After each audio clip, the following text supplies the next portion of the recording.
Hello friend, welcome to my YouTube channel. आज हम लोग भारत के प्रमुख बंदरगाह को देखेंगे। तो देखिए, हम लोग को जो बड़े बड़े बंदरगाह है भारत में, उसको हम लोगों को याद करनी है, क्योंकि जो टोटल बड़े बड़े बंदरगाह की बात करें तो 13 बंदरगाह बड़े बड़े हैं और आपका 200 के आसपास में जो है वो आपका छोटे छोटे बंदरगाह हैं। तो हम लोगों को 13 जो बंदरगाह हैं वो आपका उसी को हम लोग को पढ़ना है, ठीक है। तो देखिए, बंदरगाह आखिर होता क्या है, तो उसको हम लोग आपका इंग्लिश में बोलते हैं पोर्ट, जो कि आपका कोई भी जहाज़ जो है वो आपका किनारे में जहाँ पर रुकता है और कोई भी माल का आयात और निर्यात करता है। आयात मतलब क्या, कि कोई भी विदेश से कोई भी पानी जहाज़ से माल लाया है, जैसे मान लीजिए कोई भी अगर हमको क्या बोलते हैं कि अगर कोई भी स्पोर्ट्स बाइक या फिर स्पोर्ट्स कार मंगवाना है, तो मान लो कि कोई भी दूसरा देश से मंगवाना है, तो ऐसा तो नहीं है कि वो एरोप्लेन से लाएगा। एरोप्लेन में तो बहुत ज़्यादा खर्चा होगा, क्या कि उसके लिए स्पेशल एरोप्लेन लेके आना होगा। तो क्या करता है कि आपका पानी जहाज़ के मदद से, बड़े बड़े सीप होते हैं जिस कारण से पानी जहाज़ के मदद से उसमें मतलब कि सामान को लाया जाता है और फिर यहाँ पर आपका मतलब कि जो बंदरगाह है वहाँ पर रोका जाता है और फिर वहाँ से माल को ट्रांसपोर्ट करके आपका हर जगह का डिस्ट्रिक्ट तक पहुँचाया जाता है, ठीक है। तो आखिर बंदरगाह जो है वहीं पर जहाज़ क्यों रुकता है? मान ली कि समुद्री इलाका तो पूरा यहाँ से लेके यहाँ पर तक है, तो यहीं पर बीच में कहीं नहीं घुस जाता है, बंदरगाह में ही क्यों रुकता है? प्राकृतिक बंदरगाह क्या होता है, मानव निर्मित बंदरगाह क्या होता है, सहायक बंदरगाह क्या होता है, वो सभी चीज़ों को हम लोग देखेंगे। तो देखिए, बंदरगाह क्या होता है? तो बंदरगाह होता है कि कोई भी ऐसा जगह, ऐसा पानी का मतलब कि जगह जहाँ पर क्या हो कि लहर ज़्यादा ना चले। बंदरगाह क्या होता है कि ऐसा तटीय इलाका जहाँ पर ज़्यादा लहर ना चले। अब लहर कैसे चलता है पानी में? देखे होंगे कि लहर जो भी आप जो बीच में घूमने के लिए जाते हैं तो सबको अपना मतलब तैरने के लिए उसमें इस तरीके से रहता है और पिछुलने के लिए मतलब कि लहर चलता है और वहाँ पर पूरा स्केटिंग करते हुए निकलते हैं, ठीक है। तो आखिर लहर चलता कैसे है? तो लहर चलने का सबसे मुख्य कारण क्या है? चांद। हम लोग का जो आपका उपग्रह है चांद, चंद्रमा, जो कि पृथ्वी के आपका उपग्रह है, उसी के वजह से आपका लहर चलता है। आप बोलिएगा कैसे? तो देखिए, आपने सुना होगा ज्वार भाटा के बारे में। तो ज्वार क्या होता है और भाटा क्या होता है, समझिए इसको। कि अगर मान लीजिए यहाँ पर पृथ्वी है, यहाँ पर चंद्रमा है, ठीक है। तो जहाँ पर चंद्रमा रहेगा तो वो क्या करता है, पृथ्वी को आकर्षण करता है, ठीक है। कोई भी चीज़ अगर दो समान है तो वो एक दूसरे को खींच के रखता है, ठीक है, एक दूसरे को खींचता है। तो जिससे क्या होता है, चंद्रमा भी इसको खींच रहा और ये भी इसको खींच रहा। तो जिस कारण से क्या होता है कि आप मान लो जमीन है, जमीन को तो चंद्रमा नहीं खींच सकता, खींचेगा तो पूरा मतलब कि खिंचेबे नहीं करेगा। लेकिन पानी जो है वो लिक्विड फॉर्म में है, तो अगर मान लीजिए यहाँ पर आया है तो ये आपका इधर खींचेगा पानी को। अगर मान लीजिए चांद यहाँ पर जाएगा तो यहाँ पर पानी को खींचेगा, जहाँ जहाँ पानी रहेगा वहाँ वहाँ पानी को खींचेगा। आप वीडियो एगो यहाँ पर देखिए, मैं लगा देता हूँ, आपका 5 सेकंड का वीडियो है, ठीक है, जिसमें आप देख सकते हैं कि जहाँ जहाँ आपका पानी मतलब कि चंद्रमा घूरेगा वहाँ वहाँ आपका पानी को खींचेगा। और जहाँ जहाँ अगर पानी को खींच रहा तो खींचेगा तो उसको बोलेंगे ज्वार, जो खींचेगा उसको बोलेंगे ज्वार, और जब पटकाएगा पानी तो उसको बोलेंगे भाटा, उसको बोलेंगे भाटा। तो ज्वार और भाटा ये जो होता है वो आपका इसी के कारण जो है समुद्र में लहर चलता है, ठीक है। और सबसे ज़्यादा जब लहर कब चलेगा ना, जब यहाँ पर अगर सूर्य रहे और यहाँ पर चंद्रमा और यहाँ पर आपका पृथ्वी, तो ये दोनों जो है ताकत लगा के खींचेगा पृथ्वी को। तो जिस कारण से पनिया और ऊपर उछलेगा और पनिया उछलने के कारण और बड़ा ज्वार बनता है, तो जिस कारण से और बड़ा भाटा बनता है और इसके कारण क्या होता है कि बहुत सारा जो शहर है वो डूब जाता है, ठीक है। तो यही होता है ज्वार भाटा, जिस कारण से आपका। तो देखिए, अब हम बता रहे थे बंदरगाह के बारे में। तो बंदरगाह क्या होता है, एक ऐसा तटीय इलाका जहाँ ज़्यादा लहर ना चले, यानी ज़्यादा ज्वार भाटा ये सब आए ना। तो उसका क्या, तो उसके लिए क्या करते हैं कि देखिए, एक होता है कृत्रिम बंदरगाह। कृत्रिम बंदरगाह क्या होता है कि अगर मान लीजिए कोई भी जैसे इलाका है, अगर मान लीजिए जैसे यहाँ पर मुंबई जो है वो कृत्रिम बंदरगाह, तो वहाँ पर देखिएगा ना जो बंदरगाह है वो कुछ आपका प्राकृतिक रूप से इस तरीके से बना हुआ है। अब क्या होता है ना कि जब भी कोई लहर चलेगा तो यहाँ से टकरा के प्रेशर कम हो जाएगा, फिर धीरे धीरे मतलब कि अगर यहाँ पर अगर बंदरगाह बना दिया जाए तो यहाँ तक प्रेशर आते आते जो है पानी का कम हो जाता है, क्योंकि पूरा हेवी लहर मारेगा और यहाँ टकराया तो प्रेशर कम हुआ, यहाँ भी टकराया तो प्रेशर कम हुआ, यहाँ भी टकराया तो प्रेशर कम हुआ, तो थोड़ा थोड़ा पानी जो है वो अंदर घुसता है। तो जिस कारण से क्या होता है कि पानी जो है ज़्यादा ऊंच नीच नहीं होता। अगर मान लो पूरा हेवी पानी आ रहा है और ऐसी नॉर्मल जगह में उतार दे, पता चलेगा कि जहाज लेके उड़ा दिया है कि नहीं, क्योंकि इतना ज़्यादा प्रेशर रहता है ज्वार भाटा का कि मतलब बड़ा बड़ा पुल, बड़ा बड़ा नाव सब उलट जाता है। तो इसीलिए क्या होता है कि ऐसा जगह को जहाज को रोका जाता है जहाँ पर ज़्यादा लहर ना चले। अब उसके लिए क्या होता है कि प्राकृतिक रूप से अगर इस तरीके से कोई जगह है तो वहाँ पर क्या होता है, कोना तरफ बना दिया आपका बंदरगाह, और यहाँ पर आराम से जहाज रुका तो अब लहर जो भी चलना है वो यहाँ तक चलेगा, अब फिर उसके बाद धीरे हो जाएगा, जिस कारण से जहाज वहाज उलटता नहीं है, और आराम से फिर यहाँ पर माल रोका और फिर धीरे धीरे करके ट्रांसपोर्ट करके अपना भेज दिया। ये तो हुआ प्राकृतिक बंदरगाह। अब मान ले कि जो प्राकृतिक नहीं है तो मानव निर्मित, तो उसके लिए क्या बनाना पड़ता है कि अगर मान ले कि सीधा कोई भी जगह, तो यहाँ पर बड़ा बड़ा इस तरीके से दीवार टाइप से दे देगा एकदम, मतलब कि ऐसा सपोर्ट दे देगा जिस कारण से क्या होता है कि जो लहर हो वो इधरे टकरा के और उसका प्रेशर कम हो जाए। तो कम हो जाता है तो फिर आराम से जो जहाज को है वो घुस जाता है और घुस के अपना माल उतार देता है। तो वही होता है आपका बंदरगाह। ठीक है, अभी उसके बाद देखिए एक तूतीकोरिन बंदरगाह है। इसमें क्या खास बात है कि ये जो है ना, इसका पानी मतलब कि गहराई नहीं है। जैसे अब मान लीजिए कि कोई भी बड़ा जहाज है तो उसको अब घुसने के लिए थोड़ा पानी गहरा भी तो चाहिए उतना जहाज घुसने के लिए। अब यहाँ पर ज़्यादा गड्ढे नहीं है, तो जिस कारण से क्या होता है कि आधे रास्तों में रुक जाता है। अब आधे रास्तों में 5 किलोमीटर जो तूतीकोरिन जो बंदरगाह है उसका 5 किलोमीटर दूरे में बंदरगाह, मतलब कि जो बड़ा बड़ा जहाज है वो रुक जाता है। अब छोटा छोटा सीप से क्या करता है कि वहाँ से माल ला के और फिर यहाँ पर ट्रांसपोर्ट करता है, अब यहाँ से हर जगह को भेजा जाता है। तो ये सब होते हैं प्राकृतिक बंदरगाह, मानव निर्मित बंदरगाह और कुछ कुछ इस तरीके के बंदरगाह। तो चलिए अब एक एक करके हम लोग समझते हैं बंदरगाह को। तो सबसे पहले हम लोग देखते हैं कि हम लोग का इतिहास में बंदरगाह से क्या रिलेशन है। ठीक है, तो प्राचीन भारत में जो है सातवाहन वंश और आपका चोल वंश जो है वो बंदरगाह का यूज़ करके आपका आयात और निर्यात करते थे। अब आयात और निर्यात क्या होता है, कोई भी माल को भेजना उसको बोलते हैं निर्यात। हम अगर मान लो कि मेरा देश में कोई भी सामान बन रहा है और उसको हम अमेरिका भेज रहे हैं बेचने के लिए तो उसको बोलेंगे निर्यात। लेकिन अगर अमेरिका में जैसे आईफोन बन रहा, अब हम मंगवा रहे हैं तो क्या होगा कि वहाँ से पानी जहाज से यहाँ पर आएगा तो उसको बोलेंगे आयात। तो यानी कि आयात होता है कोई भी सामान, तो क्या होता है कि उस पर टैक्स उक्स लग जाता है ज़्यादा, जिस कारण से देखेंगे कि स्पोर्ट्स जो कार होता है देखेंगे कि दुबई में सस्ता रहता है, लेकिन यहाँ पर देखिए काफ़ी महंगा आ जाता है। तो क्या होता है कि रास्ता में आते आते इतना सारा टैक्स उक्स लग जाता है आपका, जिस कारण से क्या होता है कि आयात निर्यात करने में आपका महंगा पड़ जाता है। ठीक है, तो प्राचीन भारत में सातवाहन वंश और चोल वंश जो है उसने आयात और निर्यात को स्टार्टिंग किया था भारत में। और आधुनिक भारत में बोलेंगे तो ये आपका 1854 में ब्रिटिश लोग जो है उसने आपका आयात और निर्यात को मतलब प्रारंभ किया था, जो कि बंदरगाह की मदद से। और वो जो जहाज़ को यूज़ करते थे उसको जहाज रानी बोलते थे, जहाज रानी या रात रानी इस टाइप से कुछ बोलते थे। ठीक है, तो जो कि 1854 में किया गया था। अब बात करें कि हम लोग का जो तटीय इलाका है वो आखिर कितना है, तो थोड़ा सा उसको भी रिवाइज कर लीजिए। ऐसे तो मैंने पहले बताया भी है लेकिन फिर से रिवाइज थोड़ा कर लीजिए कि वर्तमान में अगर पूरा जो कुल तटीय लंबाई बोले तो वो हो जाएगा आपका 7516.6 किलोमीटर। इसमें क्या होगा कि द्वीप के साथ में होगा। द्वीप क्या होता है, एक ऐसा जगह जो चारों तरफ से समुद्र से घिरा हो। अगर मान लीजिए कि यहाँ पर है, यहाँ पर जैसे अंडमान निकोबार द्वीप समूह है तो यहाँ पर द्वीप है और चारों तरफ से समुद्र घिरा हुआ है, तो ये क्या होगा, द्वीप इसको बोलेंगे। तो इस तरीके के द्वीप अगर मान लीजिए इसका किनारे किनारे भी अगर बॉर्डर देखा जाए, इसका किनारे किनारे और ये वाला पूरा टोटल तो हो जाएगा आपका 7516.6 किलोमीटर। लेकिन अगर बोलेंगे सिर्फ यहाँ से लेके ऐसे करके इतना दूरी कितना है, तो आपका 6100 किलोमीटर आपका दूरी होगा मुख्य भूमि का। तो ये चीज़ को आप समझ लीजिएगा। अब आते हैं हम लोग बंदरगाह के बारे में।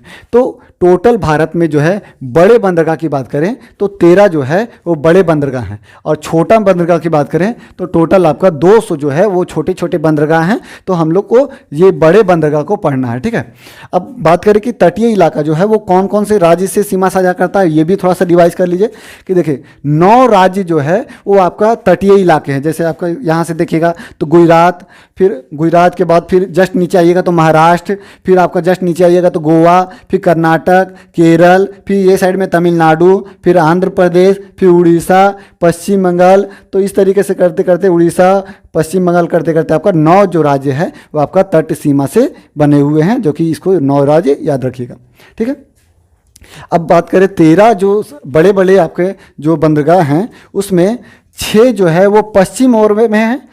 6 जो है अगर देखिएगा 1 2 3 4 5 6, 6 को जो है वो पश्चिम में बंदरगाह बड़े बड़े हैं और 6 को जो है पूरब में बड़े बड़े हैं। तो देखिए ये जो है ये दोनों मिलके एक हुआ है, 2 3 4 5 6, तो 6 और 6 बंदरगाह जो है बड़े बड़े जो हैं वो आपका पश्चिम और पूरब में है। और एक जो बंदरगाह है वो आपका मैंने बताया था कि अंडमान निकोबार द्वीप समूह जो है वो आपका केंद्र शासित प्रदेश है और इसी में एक आपका बंदरगाह बनाया गया है जो कि पोर्ट ब्लेयर नाम है। क्या नाम है? पोर्ट ब्लेयर, जो कि आपका अंडमान निकोबार में है। तो ये टोटल हो गया 6 6 12 और 1 13 बंदरगाह। ठीक है, अब चलिए हम लोग एक एक बंदरगाह को बहुत ही डिटेल से समझते हैं। ठीक है, सबसे पहले हम लोग स्टार्ट करते हैं मुंबई बंदरगाह के बारे में।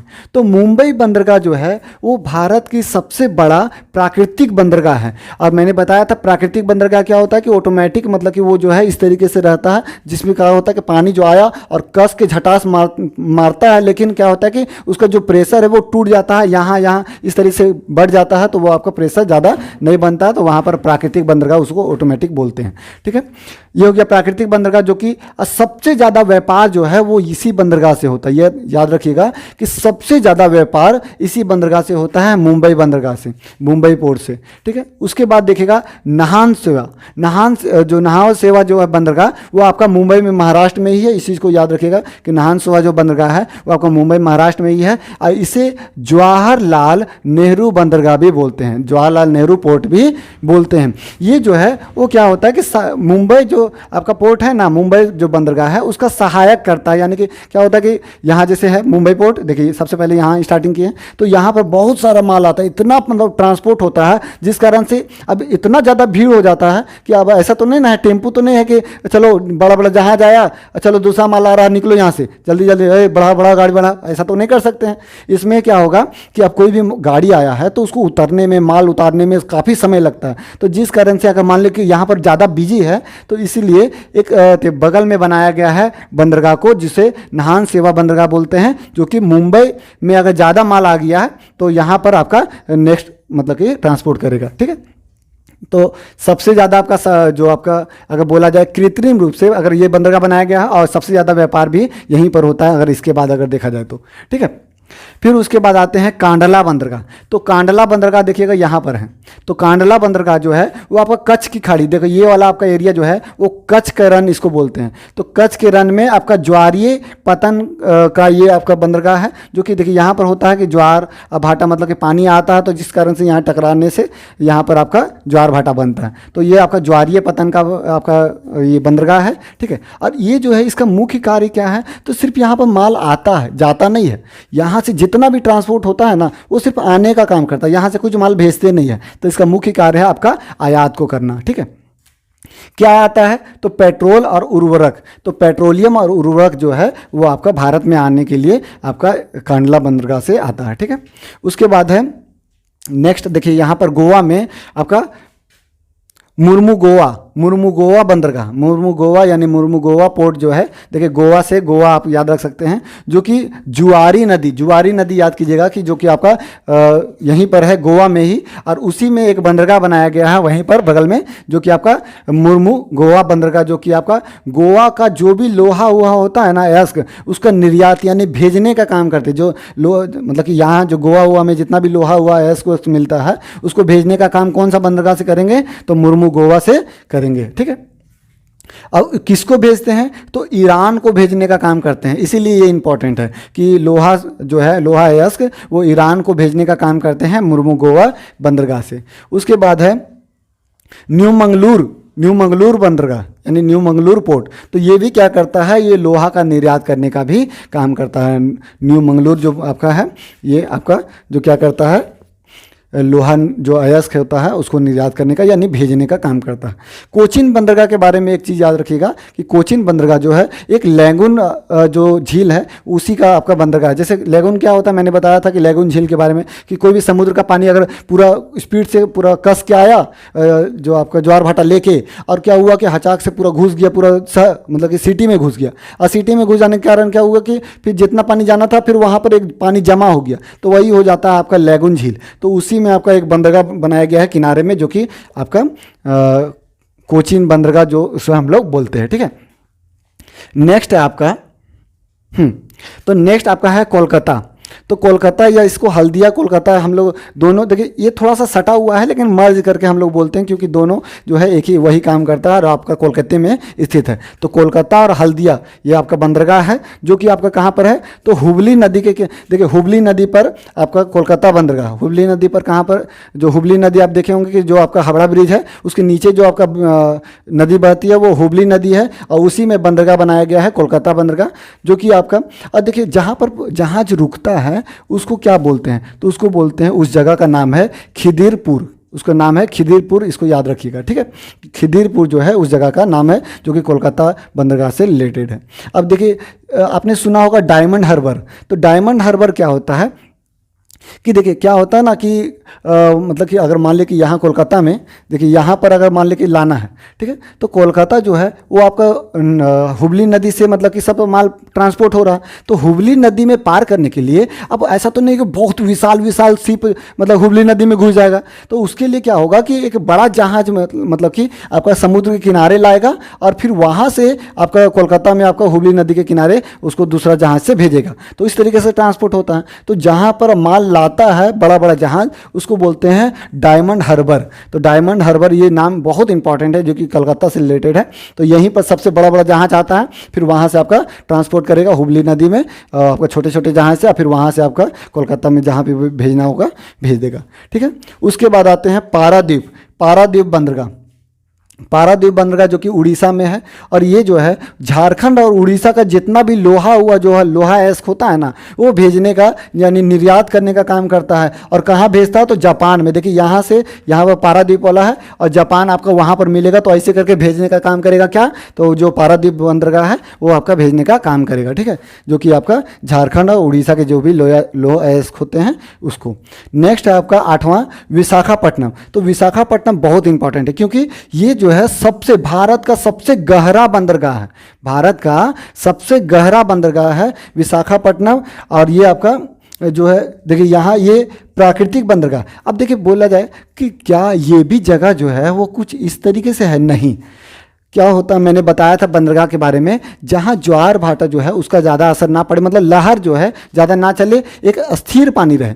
तो अब देखिए यहाँ पर जो है ना जो विशाखापट्टनम है, तो यहाँ पर बगल में ही एक पहाड़ टाइप से बना हुआ है। अब पहाड़ क्या करता है ना कि जो भी लहर चलता है वो पहाड़ जितना भी लहर है उसको रोक देता है ऑटोमेटिक। मतलब कि अब मान ली बीच में है बना हुआ है पहाड़, अब उसके पीछे तरफ से आप बनाइएगा बंदरगाह, तो क्या होगा कि जितना भी लहर हुआ आएगा वो पहाड़ तो रोक देगा, तो फिर इधर जो पानी आएगा वो तो आराम से ना आएगा। तो जिस कारण से क्या होता है कि वो आपका प्राकृतिक ऑटोमेटिक प्राकृतिक बंदरगाह बन जाता है।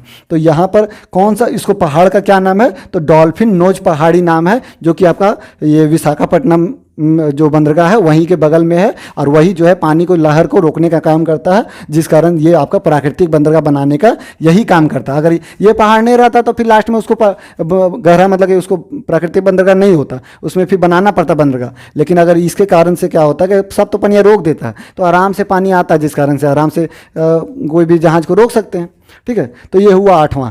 9वां क्या है, तो 9वां चेन्नई। चेन्नई का जो ये भी बहुत इंपॉर्टेंट है, क्यों, क्योंकि ये भारत का सबसे पुराना बंदरगाह है। ये भारत का सबसे पुराना बंदरगाह चेन्नई बंदरगाह है, जो कि कृत्रिम बंदरगाह है। मैंने बताया था कि कृत्रिम बंदरगाह क्या होता है कि कोई भी लहर अगर बहुत ज़्यादा चल रहा है तो उसमें दीवार बना के और उसको पानी को स्पीड को रोक देता है, तो वो आपका कृत्रिम बंदरगाह बन जाता है। तो ये आपका चेन्नई में।